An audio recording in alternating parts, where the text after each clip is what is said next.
I'm Father Eugène Goussikindey. I was director of CERAP, the Center for Research and Action for Peace in Abidjan.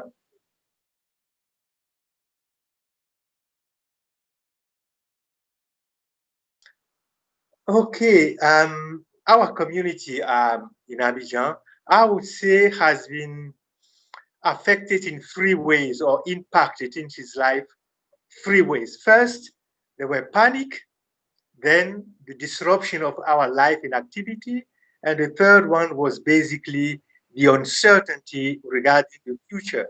How long will we go to live with this pandemic? The pandemic of COVID-19 is basically different. It's about breathing. So you don't really know at what time you can be prevented from it. So that was the very important dimension of COVID-19. I would say for that first question, we have been compelled to adjust ourselves, and it has not been always been easy.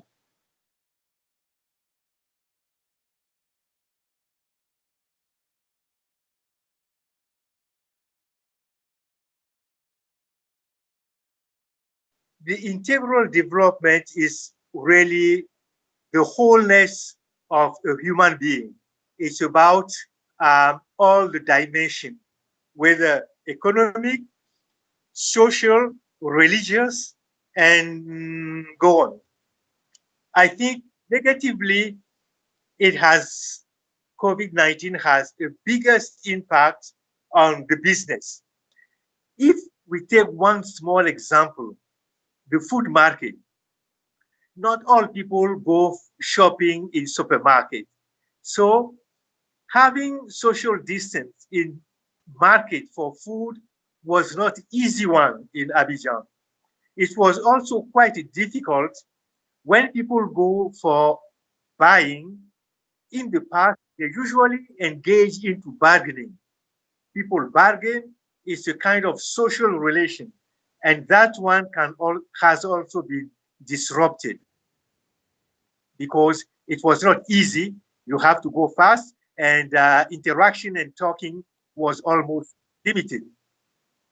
And for us, school, we have also seen vendors who usually come for selling food, drink, candies to schoolboy and student around were forced somehow to close their business when the school closed.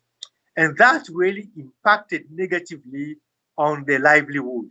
And it was not really an easy thing for them to come back, especially as the school has not really reopened in a very formal way.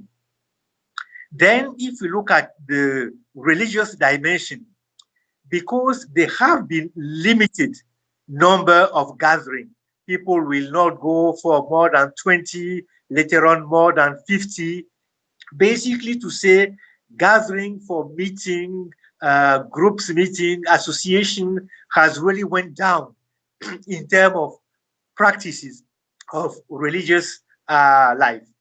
And one of the social negative, why I call it negative impact, it's an important dimension of people.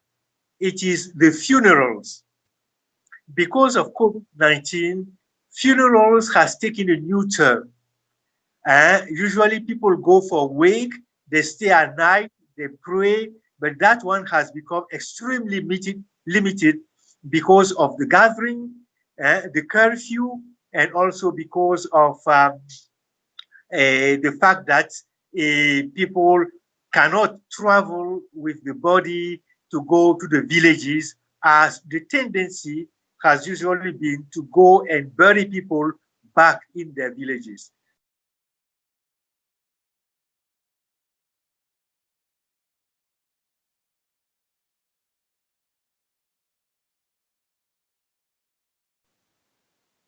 Okay. This one is not an easy question to answer. simply by the fact that our society has not yet arrived to that level of throwaway culture of consumerism. Having said so, I still recognize that the tendency to go and shop is growing around because we are having more and more big malls being built around Abidjan. So uh, there are some people who are tendency to buy more and more. The fact that there were the COVID-19 and that limited movement were required, um, consumption have gone down, and usually people were careful not to spend much because they were also earning less. And the fact that they are earning less means that they were spending less because no one knows exactly when the process of finding a cure or finding a vaccine will go and come to a fruitful conclusion. So I would say the idea of a culture of throwaway. It is coming around, but I think people are becoming conscious also from the COVID that saving and organizing a more a simple life is quite important.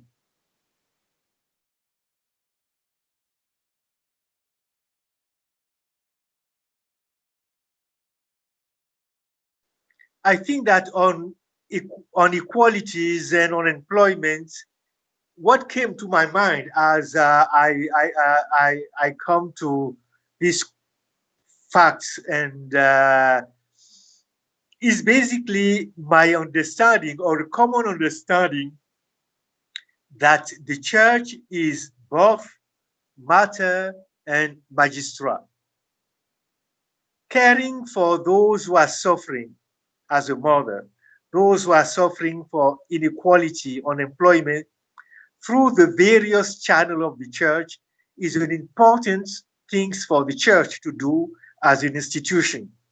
As a religious institution, it has various groups that are involved in um, in various acts of charity or justice, and I think that that should be carried on. The second part, which is the church as also magistra, is teaching.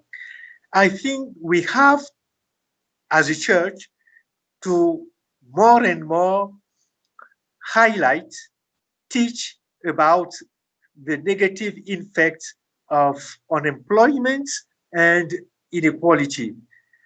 That it affects the dignity of human being. Because it is the dignity of human being that is involved, the church has to bring a contribution. It's a duty of the church, I think. It's a duty of the church to illuminate the human conscience on the necessity of a fair and just society.